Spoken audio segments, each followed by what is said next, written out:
Bonjour, chers amis créatifs. Bonjour, Alice. Bonjour Stella. Nous sommes avec Alice Albertini, qui est art thérapeute et organisatrice, fondatrice et organisatrice du Sommet de l'art-thérapie francophone. Alice, est-ce que tu peux nous dire quelques mots sur comment est né ce sommet? C'est déjà la quatrième édition et cette interview, elle vient juste après ta quatrième édition qui a été extrêmement riche et passionnante. Moi, j'ai suivi beaucoup d'ateliers et d'interventions. Et est-ce que tu peux nous dire comment cette idée t'est venue et voilà, quel a été l'élan? D'accord. Merci de m'avoir invité pour un petit vidéo. Pour commencer, je suis art thérapeute. Moi, j'ai étudié au Québec, au Canada. Et puis, ça fait quelques années que je fais des activités en ligne autour de l'art thérapie en français. Et puis, à un moment donné,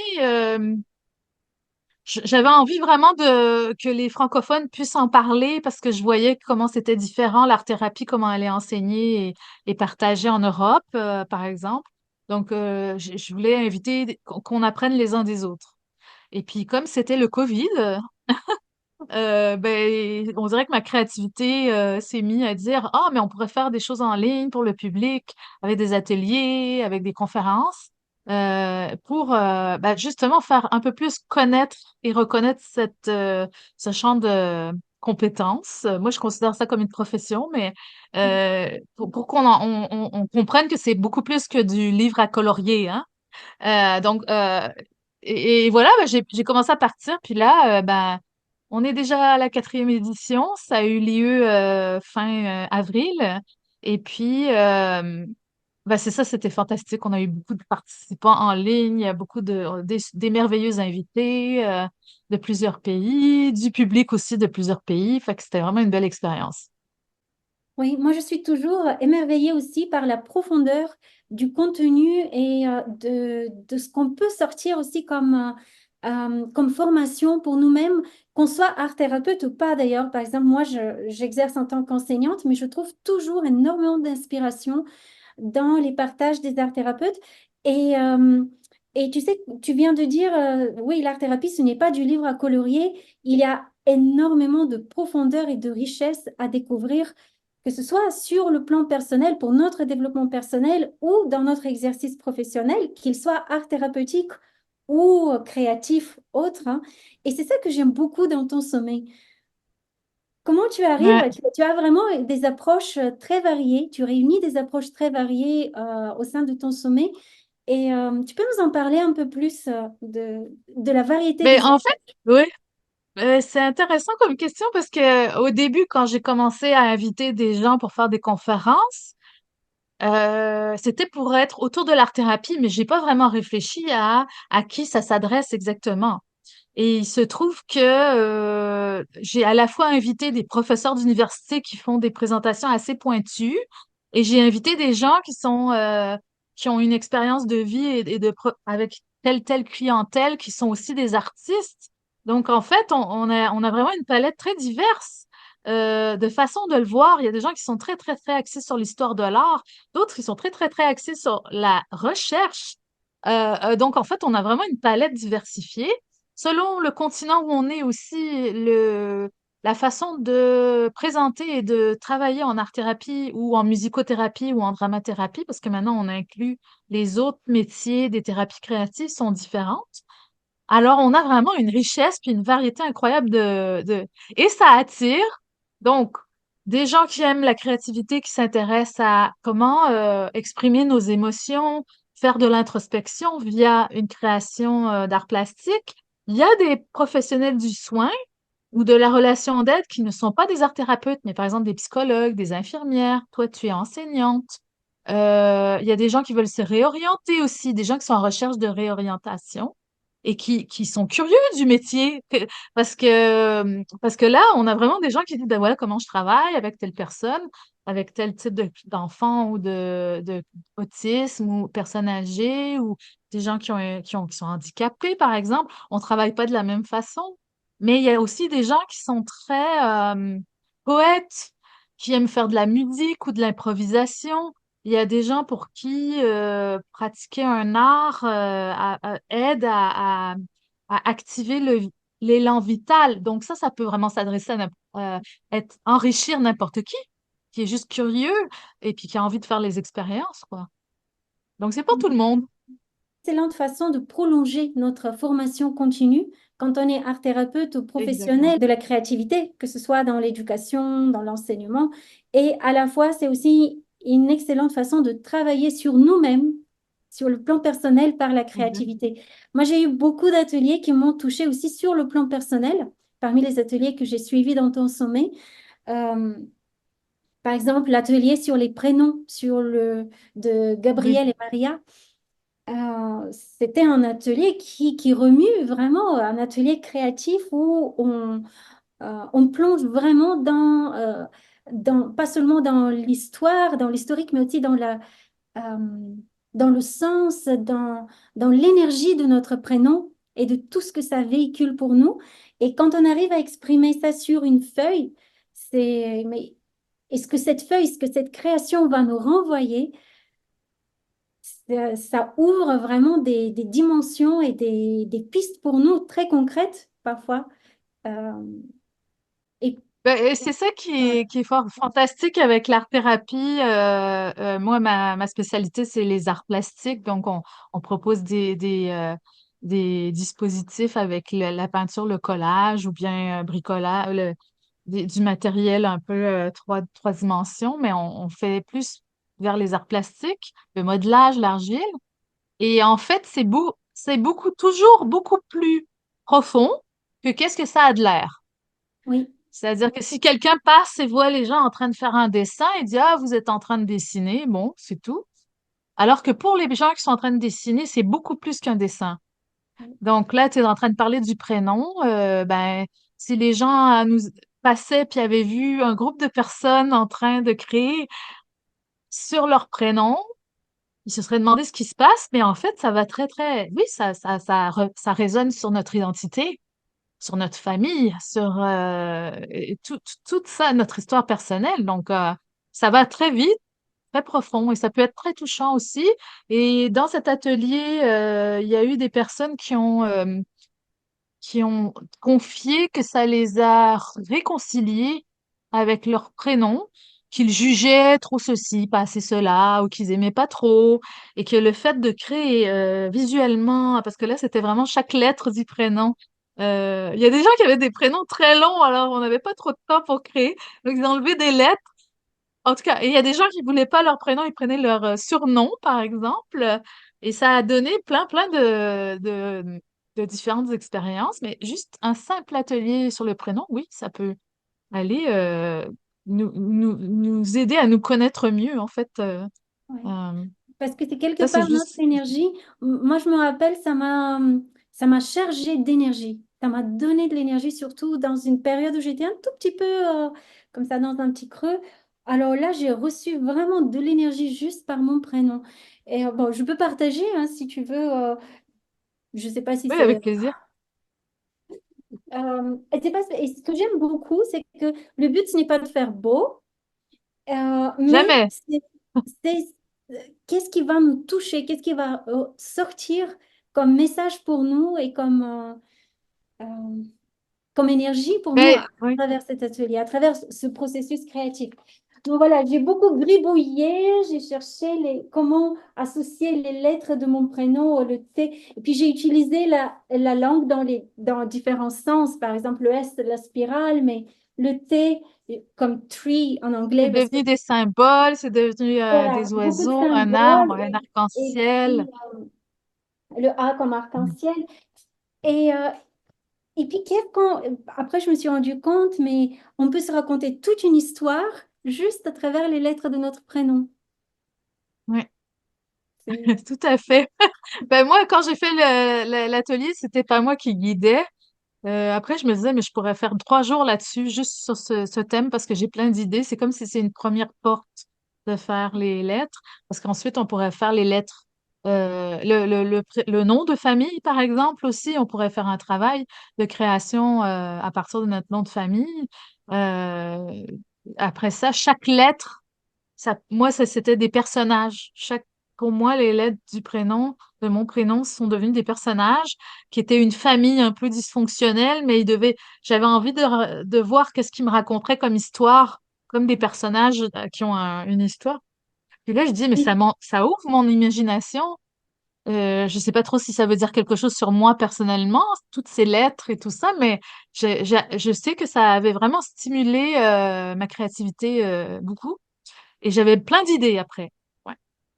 oui. Et tu sais, moi, ça me fait penser aussi à la conférence de Yehudit sur The Story Within, l'histoire à l'intérieur de nous. À l'intérieur. Euh, et c'était une conférence que j'ai beaucoup, beaucoup, beaucoup aimée, qui a été d'une grande inspiration pour moi. C'était une des premières conférences du sommet. Et, euh, et j'ai l'impression parfois, les ateliers, les conférences se répondent à l'intérieur de ton sommet. Tu sais, on peut faire des Oui, liens. oui, oui. Oui, oui. Il y a des choses qui se reflètent, ouais.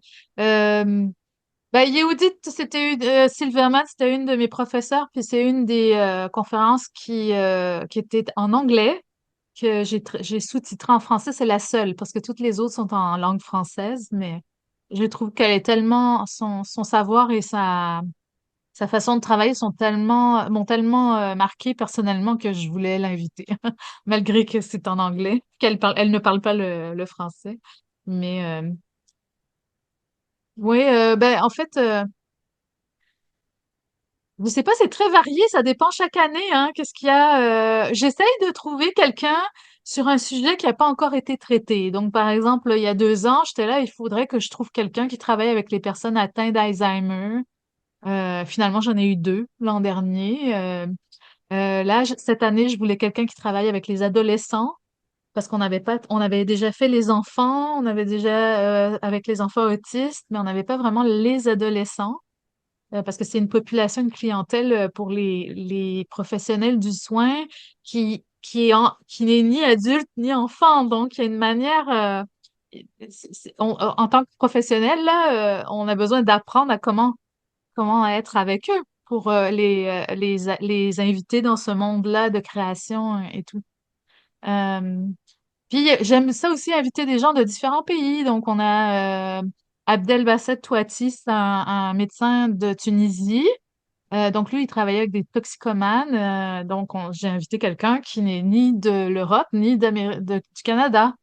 Oui. Euh, donc, en fait, c'est ça, à chaque fois, je découvre des nouvelles personnes. Des fois, on sait pas, même si on habite un pays très loin, peut-être qu'il y a des gens. Il y avait même une personne de Pologne qui s'était inscrite, puis une autre qui était française, mais elle habitait au Bénin. Donc, les gens qui suivaient le sommet, j'avais vraiment l'impression d'avoir un public vraiment international. Et il y a vraiment une balance entre les conférences, les ateliers qu'on peut faire aussi en replay, et puis les panels qui sont une discussion sur un thème entre nous. Euh, donc, moi, je trouve que c'est un bon équilibre aussi de varier un peu. Pas de seulement parler de l'art-thérapie, mais aussi de mettre la main à la pâte. Ah Je oui. trouve que Ah oui, oui, c'est une absolument. bonne façon. C'est vraiment une grande richesse des approches. Il avait la musicothérapie, la dramathérapie, les thérapies par l'expression plastique, visuelle, aussi bien les nouveaux médias, l'éco-art-thérapie. Vraiment une Ah oui, grande, grande oui, richesse. oui. J'ai beaucoup aimé Oui, aussi c'est quand tu une as art dit ça. thérapeute qui travaille avec dans la nature. Elle fait ses sessions d'art thérapie dans la forêt et puis elle essaye d'intégrer des matériaux qui sont éco-responsables. Et puis elle a vraiment en fait on peut considérer la nature comme étant un médecine ou comment on dit un co-médicament ou un ça fait partie du remède. C'est pas seulement l'art qui fait du bien, mais la nature Un vient aussi co-thérapeute. être très, très importante pour le bien-être des gens. Ah oui. Ouais. Et aussi cette approche aussi sensorielle que toi, tu as amenée à travers ton atelier du nid sensoriel. Moi, j'ai fait, tu vois, c'est une petite boîte là, OK. une petite, une grande, je sais plus, mais... puis j'ai beaucoup aimé, tu sais, j'ai mis des couleurs que j'aime, des textures, Ah, c'est mignon. J'aimerais ça le toucher, mais malheureusement, je oui, suis à distance. le toucher, les petits cailloux de la nature, tu vois, que j'aime bien tenir dans mes mains. Le nacre, j'aime beaucoup, tu vois, j'ai mis un petit truc en nacre parce que c'est vraiment aussi une substance que j'aime beaucoup. Et c'est vraiment sur le son, ah oui, oui. Ben, c'est ça, les cinq sens. En fait, quand on parle d'art-thérapie, on croit que, ah bon, moi, je vais dessiner mes émotions. Peut-être. Ça pourrait. Il y a le dessin, la peinture, le collage, l'argile, par exemple, ou la pâte à modeler. OK, mais il y a d'autres choses comme matériaux. On peut coudre. Oui. On peut aller dans la forêt et faire un mandala avec des feuilles, puis après le défaire un peu comme un mandala. Ah, il y a quelqu'un derrière. Euh, et- euh, c'est ma maman. Oui, Alors, j'arrive. on peut faire plein de choses, en fait. Et le côté sensoriel, en fait, ça aide à être dans le moment présent. Donc, quand on sait, par exemple, que tel son nous fait du bien, telles odeurs nous apaisent, telle fourrure ou plume nous rappelle des choses chaleureuses de notre famille ou des liens qu'on a, ben, quand on se fait une petite boîte avec des petites choses qu'on préfère, ben, comme les enfants, hein, ils ramassaient des choses dans la forêt, puis ils le gardaient après. Moi, j'ai gardé ce caillou, il me plaît, puis il me fait du bien. Ça, c'est une manière un peu informelle de prendre soin de soi Oui. en amenant notre corps à être vraiment en présence avec nos sens. Et quand on le fait, on est un peu moins dans notre tête parce que toute l'anxiété, le stress moderne, c'est beaucoup être inquiet du futur ou triste du passé. Donc, on a du mal à plonger dans vraiment l'instant présent. Donc, c'est pas de la pleine conscience de collecter des petites choses qui sont en lien avec nos sens, mais c'est une manière de arriver ici maintenant. Et ça aide à baisser l'anxiété, en fait. Les explorations sensorielles aident. Après, ça dépend pour qui, évidemment, hein. Il y a peut-être des personnes pour qui, très, très sensibles aux odeurs, très, très sensibles aux sons, il y a certaines choses qui vont trop les stimuler, puis ça sera pas calmant pour eux. Donc, je dis pas que c'est bon pour tout le monde. Encore une fois, quand on a un spécialiste, on essaie de voir, de doser nos propositions. Euh, si quelqu'un a un déficit d'attention, par exemple, on fait attention à ne pas lui donner une immense feuille avec de la grosse peinture sur le mur parce qu'il va tout repeindre la salle. On lui donne un petit cahier pour qu'il puisse se déposer puis contenir un peu toute l'énergie, tu sais, tu sais, on dose un peu le volume de ce qu'on propose. Tu sais, bah, ça, c'est des choses qui font partie un peu de quand on choisit les matériaux pour qui, comment, pour quand. Et tu vois, ça, Euh, ce que tu viens de partager, c'est très inspirant aussi pour les enseignants parce que quel enseignant n'a pas eu à faire face au problème d'hyperactivité d'un enfant dans la classe ou dans un groupe, en atelier? Et, euh, et je trouvais qu'il avait plein d'astuces, plein de petites pistes comme ça qui peuvent servir aussi d'autres professionnels de la créativité que les arts thérapeutes. ouais. Ben, merci, c'est fun. Et Non, là, ce que ben, j'aime beaucoup, c'est que tu proposes aussi une suite à ce magnifique événement, à ce magnifique sommet. On a la possibilité d'interagir, de poser nos questions aux intervenants du sommet. Et ça vient avec l'offre de ton coffret. Tu peux nous en parler un peu plus aussi pour ceux qui n'ont pas pu avoir la possibilité de suivre le sommet. oui, alors en fait, le sommet, il dure seulement 4 jours. Alors, ça passe très vite, c'est très dense et intense.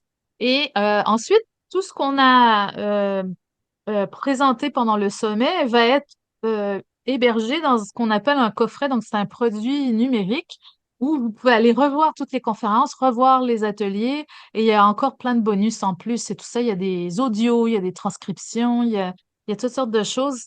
Donc, c'est un peu le pack Access, All Access qu'on dit en anglais, le pack coffret. Moi, j'appelle ça le coffret d'art-thérapie. Donc, ça permet de prendre son temps pour regarder les choses et approfondir et tout ça. Donc, il y a un certain nombre de personnes qui ont pas le temps du tout du sommet et qui sont très intéressées par le coffret. Et là, cette année, parce que je suis pas capable de faire 25 directs pendant les 4 jours du sommet individuellement avec chaque conférencier, ben on les a fait un peu plus tard. Donc, on a des sessions de questions-réponses. Et c'est vraiment l'occasion d'aller poser des questions en direct au conférencier sur le sujet de sa conférence, mais aussi d'approfondir les thèmes. Parce que des fois, ben c'est ça, on dit, ben moi, quand je travaille avec les enfants, il y a telle chose, fait que c'est vraiment une bonne occasion. Et en fait, on en a, je sais plus, 12 qui s'en viennent à partir du 27 mai. En fait, c'est dans une semaine environ. Puis, donc, si vous pouvez vous joindre à nous en direct aussi, tout en bénéficiant de tout ce qu'il y avait dans le coffret. Donc, c'est un peu pour ça que là, on fait une vidéo. C'était pour vous parler de cette opportunité-là. Une belle Euh, opportunité. À la fois faire et l'atelier aussi, et poser nos questions en direct, échanger en direct avec les intervenants et aussi bénéficier aussi des questions que les autres peuvent poser parce que c'est toujours très intéressant. ben, ça permet de créer du lien aussi, hein, d'entendre un peu ce que les autres. C'est l'occasion de se voir et de passer du temps un peu ensemble, même si c'est en ligne. Euh, il y a aussi 2 cours à suivre par soi-même dans le coffret. Il y en a un, c'est la facilitation d'ateliers créatifs en ligne. Je donne un cours comme ça, et puis il y en a un autre, c'est les art-thérapie et mandala. Donc ça, c'est des Mhm. bonus qui sont exclusifs au coffret. C'est pas nulle part ailleurs et tout ça. En plus des 16 conférences, en plus des 4 ateliers, en plus des panels, il y avait 3 panels aussi. Euh, il y a comme, je pense, quelque chose comme 36 heures de matériel hautement qualitatif. Magnifique. Et en plus, je crois que tu offres une promotion actuellement sur le coffret, c'est bien ça? Alors oui, là, ben justement pour dire aux gens que c'est pas trop tard d'avoir aussi un contact en direct, c'est pas seulement des replays, le coffret, il y a les questions-réponses qui s'en viennent bientôt. Ben on a un 15% de moins sur le prix Hmm. présentement jusqu'au 27 mai. La date limite, c'est 27 mai. Bah, écoute, c'est vraiment chouette tout ça. C'est vraiment une belle aventure avec l'art-thérapie et la créativité, je dirais, au sens large. Ben, écoute, merci beaucoup Stella de m'avoir invité. Alors, ben, tous ceux qui nous écoutent, bienvenue si vous êtes curieux. Sinon, euh, ben, l'art-thérapie, de toute façon, je suis jamais très loin. Là, si vous cherchez art-thérapie sur Internet, j'ai ma page qui s'appelle Art-thérapie francophone. Puis j'ai plusieurs activités toute l'année aussi. Euh, des fois, je donne des stages en présentiel. Voilà, mais pour l'instant, c'était le sommet, qui est le grand événement du printemps et le coffret pour lequel vous pouvez profiter de ce qu'il y avait dans le sommet, pour plusieurs mois. Voilà. Merci beaucoup, Alice, pour cette belle opportunité, pour ce beau sommet que moi, je perçois vraiment comme une référence dans le domaine de l'art-thérapie et surtout en termes de formation continue en art-thérapie en ligne, à distance, où qu'on est dans le monde, un peu comme une rencontre annuelle autour de Oui. l'art-thérapie. Pour moi, ça reste vraiment, ça fait 3 ans déjà que je suis en sommet et c'est vraiment, je confirme, de très grande qualité. Et encore une fois, pour moi, ça reste une référence dans ce domaine. Merci de Ah vraiment ben, du merci cœur. beaucoup. Ben, on est très fiers de la qualité, là, c'est sûr. Puis on est vraiment heureux quand les gens nous font des compliments. C'est un gros travail d'équipe et tout. Je voudrais juste terminer en disant une chose que un art thérapeute a dit qui s'appelle Jean-Marc Pellado. Il a dit, il n'y a pas besoin de faire du beau pour faire du vrai. Donc, en fait, c'est vraiment la philosophie de l'art-thérapie. Ce n'est pas de créer quelque chose qui est beau, mais de vraiment faire créer quelque chose qui a du sens pour nous, puis qui est profond, qui nous touche. Donc, c'est le vrai qui compte dans la création. On n'est pas là pour faire des expositions et de devenir des grands artistes. On est là pour que l'expression nous fasse du bien et que ça contribue à notre vérité puis à l'affirmation de qui on est. C'est ça l'essence de l'art-thérapie. Donc, merci. Merci beaucoup, Alice. Merci pour tout ce que tu apportes comme inspiration et pour tout ton merveilleux travail. Avec plaisir, Stella.